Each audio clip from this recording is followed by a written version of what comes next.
ओम शांति। आज 4 नवंबर 2023 की साकार मुरली। आज बाबा ने कहा, मीठे बच्चे पावन बन गति सदगति के लायक बनो। पतित आत्मा गति सदगति के लायक नहीं। बेहद का बाप तुम्हें बेहद के लायक बनाते हैं।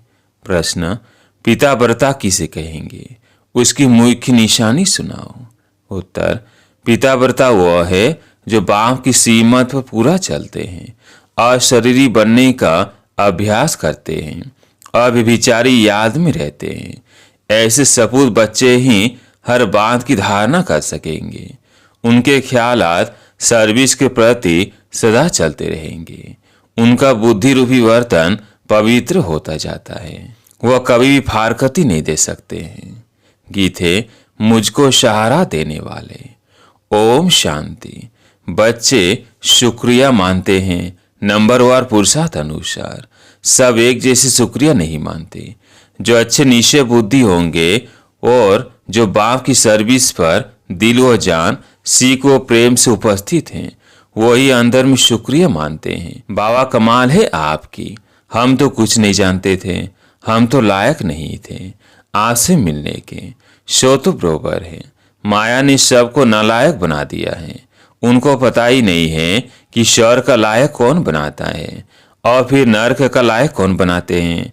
वो तो समझते हैं कि गति और सदगति दोनों का लायक बनाते हैं बाप, नहीं तो वहां के लायक कोई है नहीं। खुद भी कहते हैं हम पतित थे, ये दुनिया ही पतित है। साधु संत आदि कोई भी बाप को नहीं जानते। अभी बाप ने तुम बच्चों को अपना परिचय दिया है। कायदा भी है, बाप को ही आकर परिचय देना है, यहीं आकर लायक बनाना है, पावन बनाना है। वहां बैठे और पावन बना सकते तो फिर इतने नालायक बनते ही क्यों? तुम बच्चों में भी नंबरवार पुरुषार्थ अनुसार ही निश्चय बुद्धि है। बाप का परिचय कैसे देना चाहिए यह भी अकल होना चाहिए। शिवाय नमा भी जरूर है, वही माता पिता ऊंचते ऊंच है। ब्रह्मा विष्णु शंकर तो रचना है, उनको क्रिएट करने वाला जरूर बाप होगा। माँ भी होनी चाहिए। सबका गॉड फादर तो एक है जरूर। निराकार को ही गॉड कहा जाता है। क्रिएटर हमेशा एक ही होता है। पहले पहले तो परिचय देना पड़े अलब का।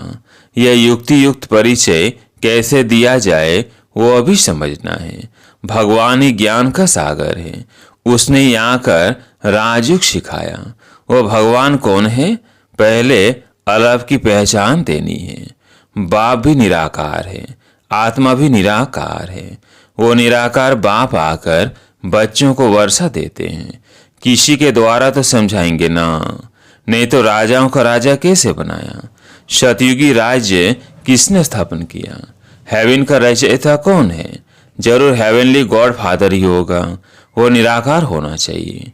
पहले पहले फादर की पहचान देनी पड़ती है। श्री कृष्ण को और ब्रह्मा विष्णु शंकर को फादर नहीं कहेंगे। उनको तो रचा जाता है, जब सूक्ष्म वतन वालों को भी रचा जाता है, वह भी क्रिएशन है। फिर स्थूल वतन वालों को भगवान कैसे कहेंगे? गाया जाता है देवताए नमः, वह शिवाय नमः। मुख्य है यह बात। अप्रदर्शनी में तो घड़ी घड़ी एक बात नहीं समझाएंगे। यह तो एक एक को अच्छी रीति समझाना पड़े, निश्चय कराना पड़े। जो भी आए उनको पहले यह बताना है कि आओ तो तुमको फादर का साक्षात्कार कराए। फादर से ही तुमको वर्षा मिलना है। फादर ने ही गीता में राजयुग सिखाया है, श्री कृष्ण ने नहीं सिखाया। बाप ही गीता के भगवान है। नंबर 1 बात है यह। श्री कृष्ण भगवानुवाच नहीं है। रुद्र भगवानुवाच व सोमनाथ शिव भगवानुवाच कहा जाता है। हर एक मनुष्य की जीवन कहानी अपनी अपनी है, एक न मिले दूसरे से। तो जो भी आए तो पहले पहले इस बात पर समझाना है। मूल बात समझाने की यह है। परम पिता परमात्मा का ऑक्यूपेशन यह है। वो बाप है, ये बच्चा है। वो हेवनली गॉड फादर है, ये हेवनली प्रिंस है। ये बिल्कुल क्लियर कर समझाना है। मुख्य है गीता, उनके आधार पर ही और शास्त्र है। सर्वशास्त्रमयी शिरोमणि भगवत गीता है। मनुष्य कहते हैं तुम शास्त्र वेद आदि को मानते हो। अरे हर एक अपने धर्म शास्त्र को मानेंगे, सभी शास्त्रों को थोड़ी मानेंगे। हाँ, सब शास्त्र है जरूर, परंतु शास्त्रों को जानने से पहले मुख्य बात है बाप को जानना। जिससे वर्षा मिलना है, वर्षा शास्त्रों से नहीं मिलेगा, वर्षा मिलता है बाप से। बाप जो नॉलेज देते हैं, वर्षा देते हैं, उसका पुस्तक बना हुआ है। पहले पहले तो गीता को उठाना पड़े। गीता का भगवान कौन है, उसमें ही राजयोग की बात आती है। राजयोग जरूर नई दुनिया के लिए होगा। भगवान आकर पति तो नहीं बनाएंगे, उनको तो पावन महाराजा बनाना है। पहले पहले बाप का परिचय दे और ये लिखाओ, बरोबर मैं निश्चय करता हूँ ये हमारा बाप है। पहले पहले समझाना है शिवाय नमः, तुम माँ पिता। महिमा भी उस बाप की है। भगवान को भक्ति का फल भी यहाँ आकर देना है। भक्ति का फल क्या है यह तुम समझ गए हो। जिसने बहुत भक्ति की है उनको ही फल मिलेगा। यह बातें कोई शास्त्रों में नहीं है, तुम्हारे में भी नंबरवार पुरुषार्थ अनुसार जानते हैं, समझा जाता है। तुम्हारे बेहद के माँ बाप वो हैं। जगत अम्बा, जगत पिता भी गाए जाते हैं। एडम और ईव तो मनुष्य को समझते हैं, ईव को मदर कह देते। राइट वे में ईव कौन है यह तो कोई नहीं जानते, बाप बेट समझाते हैं। हाँ, कोई फर्ट से तो नहीं समझ जाएगा, पढ़ाई में टाइम लगता है, पढ़ते पढ़ते आकर बैरिस्टर बन जाते हैं। एम ऑब्जेक्ट जरूर है। देवता बनना है तो पहले पहले बाप का परिचय देना है। गाते भी हैं तुम माता पिता, और दूसरा फिर कहते हैं पति तो पावन आओ। तो पति दुनिया और पावन दुनिया किसको कहा जाता है? क्या कलयुग अभी 40,000 वर्ष और रहेगा? अच्छा, भला पावन बनाने वाला तो वो एक बाप है ना।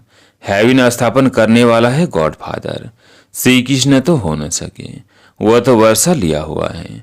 वह श्री कृष्ण हेवन का प्रिंस है और शिव बाबा हेवन का क्रिएटर है। वह है क्रिएशन फर्स्ट प्रिंस। यह भी क्लियर कर बड़े बड़े अक्षरों में लिखना चाहिए तो तुमको समझाने में सहज होगा। रचयिता और रचना का मालूम पड़ जाएगा। क्रिएटर ही नॉलेजफुल है, वही राजयोग सिखलाते हैं।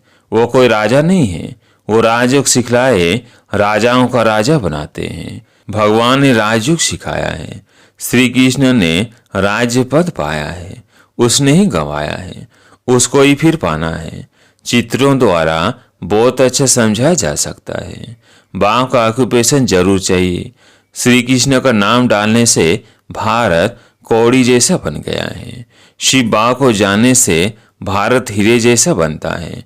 परंतु जब बुद्धि में बैठे कि हमारा बाप है, बाप ने पहले पहले नई स्वर की दुनिया रची, अभी तो पुरानी दुनिया है। गीता में है राजयोग। विलायत वाले भी चाहते हैं राजयोग सीखें, गीता से ही सीखें। अभी तुम जान गए हो, कोशिश करते हो औरों को भी समझाए कि फादर कौन है। वह सर्वव्यापी नहीं है। अगर सर्वव्यापी है तो फिर राजयोग कैसे सिखलाएंगे? इस मिस्टेक पर खूब ख्याल चलना चाहिए। जो सर्विस पर तत्पर होंगे उनके ही ख्याल चलेंगे। धारणा भी तब होगी जब बाप की सीमत पर चलेंगे। अशरीरी भाव, मन मना भाव हो रहे। पतिव्रता व पिताव्रता बने अथवा सपूत बच्चा बने। बाप फरमान करते हैं जितना हो सके याद को बढ़ाते रहो। देह अभिमान में आने से तुम याद नहीं करते, न बुद्धि पवित्र होती है। शेरनी के दूध के लिए कहते हैं सोने का बर्तन चाहिए, इसमें भी पीताव्रता बर्तन चाहिए। अविचारी पीताव्रता बहुत थोड़े हैं, कोई तो बिल्कुल जानते नहीं। जैसे छोटे बच्चे हैं, बैठे भल यहाँ हैं परंतु कुछ भी समझते नहीं। जैसे बच्चे को छोटेपन में ही शादी करा देते हैं ना, गोद में बच्चा ले शादी कराई जाती है। एक दो में दोस्त होते हैं, बहुत प्रेम होता है तो झट शादी करा देते हैं। तो ये भी ऐसे हैं, सगाई कर ली है परंतु समझते कुछ भी नहीं। हम मम्मा बाबा के बने हैं, उनसे वर्षा लेना है, कुछ भी नहीं जानते। वंडर है ना, 5 से 6 वर्ष रहकर भी फिर बाप को अथवा पति को फारकती दे देते हैं। माया इतना तंग करती है। तो पहले पहले सुनाना चाहिए शिवाय नमः। ब्रह्मा विष्णु शंकर का भी रचयिता यह है। ज्ञान का सागर यह शिव है। तो अब क्या करना चाहिए? त्रिमूर्ति के बाजू में जगह पड़ी है, उस पर लिखना चाहिए कि शिव बाबा और श्री कृष्ण दोनों के ऑक्यूपेशन ही अलग है। पहली बात, यह जब समझाओ तब कपाट खुले और पढ़ाई है भविष्य के लिए। ऐसी पढ़ाई कोई होती नहीं, शास्त्रों से यह अनुभव नहीं हो सकता। तुम्हारी बुद्धि में है कि हम पढ़ते हैं सतयुग आदि के लिए। स्कूल पूरा होगा और हमारा फाइनल पेपर होगा, जाकर राज्य करेंगे।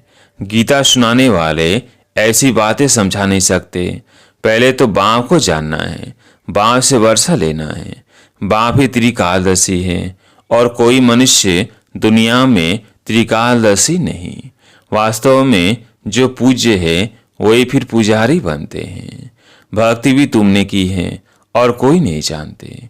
जिन्होंने भक्ति की है वही पहले नंबर में ब्रह्मा, फिर ब्रह्मा मुख वंशावली है। आप ही पूज्य भी यह बनते हैं। पहले नंबर में पूज्य ही फिर पहले नंबर में पुजारी बने हैं, फिर पूज्य बनेंगे। भक्ति का फल भी पहले उन्हें मिलेगा। ब्राह्मण ही पढ़कर फिर देवता बनते हैं, यह कहाँ लिखा हुआ नहीं है। भीष्म पितामह आदि को मालूम तो पड़ा है ना, किन्हों से ज्ञानवान मरवाने वाला कोई और है। ये समझेंगे जरूर कि कोई ताकत है। अभी भी कहते हैं कोई ताकत है जिन्हों को सिखाती है। बाबा देखते हैं यह सब मेरे बच्चे हैं, इन आंखों से ही देखेंगे। जैसे पितृ यानी श्राद्ध खिलाते हैं तो आत्मा आती है और देखती है ये फलाने हैं, खाएगा तो आंखें आदि उनके जैसी बन जाएगी। टेम्परेरी लोन लेते हैं, ये भारत में ही होता है। प्राचीन भारत में पहले पहले राधे कृष्ण हुए, उनको जन्म देने वाले उस नहीं गिने जाएंगे। वो तो कम पास हुई है ना। महिमा शुरू होती है श्री कृष्ण से। राधे कृष्ण दोनों अपनी अपनी राजधानी में आते हैं। उनके माँ बाप से बच्चे का जन्म जाती है। कितनी वंडरफुल बातें हैं, गुप्त खुशी रहती है। बाप कहते हैं मैं साधारण तन में ही आता हूँ, इतना माताओं का झुंड संभालना है, इसलिए साधारण तन लिया है जिससे खर्चा चलता रहा। शिव बाबा का भंडारा है, भोला भंडारी अविनाशी ज्ञान रत्नों का भी है। और फिर अडॉप्टर बच्चे हैं, उन्हों की भी संभाल होती आती है। यह तो बच्चे ही जाने। पहले पहले जब शुरू करो तो बोलो शिव भगवानुवास, वो सब का रचयिता है। फिर श्री कृष्ण को ज्ञान सागर गॉड फादर कैसे कह सकते? लिखत ऐसी क्लियर हो जो पढ़ने से अच्छी रीति बुद्धि में बैठे। कोई कोई को तो 2-3 वर्ष लगते हैं समझने में। भगवान को आकर भक्ति का फल देना है। ब्रह्मा द्वारा बाप ने यज्ञ रचा, ब्राह्मणों को पढ़ाया, ब्राह्मण से देवता बनाया, फिर नीचे आना ही है। बड़ी अच्छी समझानी है। पहले यह सीध कर बताना है श्री कृष्ण हेवनली प्रिंस है, हेवनली गॉड फादर नहीं। सर्वव्यापी के ज्ञान से बिल्कुल ही तव प्रधान बन गए हैं। जिसने बादशाही दी उनको भूल गए हैं। कल्प कल्प बाबा राज्य देते हैं और हम फिर बाबा को भूल जाते हैं। बड़ा वंडर लगता है। सारा दिन खुशी में नाचना चाहिए। बाबा हमको विश्व का मालिक बनाते हैं। अच्छा, मीठे मीठे सिकिल्दे बच्चों प्रति माता पिता बाप दादा का याद प्यार और गुड मॉर्निंग। रूहानी बाप की रूहानी बच्चों को नमस्ते। हम रूहानी बच्चों की रूहानी बाप दादा को याद प्यार गुड मॉर्निंग नमस्ते नमस्ते। धारणा के लिए मुख्य सार। पहला पॉइंट, अब विचारी पिताव्रता हो रहना है। याद को बढ़ाते बुद्धि को पवित्र बनाना है। दूसरा पॉइंट, बाप का युक्ति युक्त परिचय देने की विधि निकालनी है। विचार सागर मंथन कर अलग को सिद्ध करना है। निश्चय बुद्धि बन सेवा करनी है।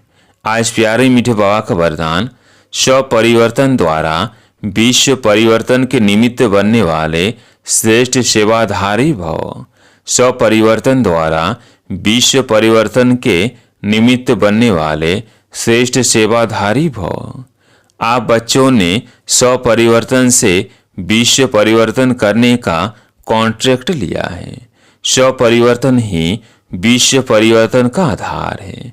बिना स्वपरिवर्तन के कोई भी आत्मा प्रति कितनी भी मेहनत करो, परिवर्तन नहीं हो सकता, क्योंकि आजकल के समय में सिर्फ सुनने से नहीं बदलते, लेकिन देखने से बदलते हैं। कई बंधन डालने वाले भी जीवन का परिवर्तन देखकर बदल जाते हैं।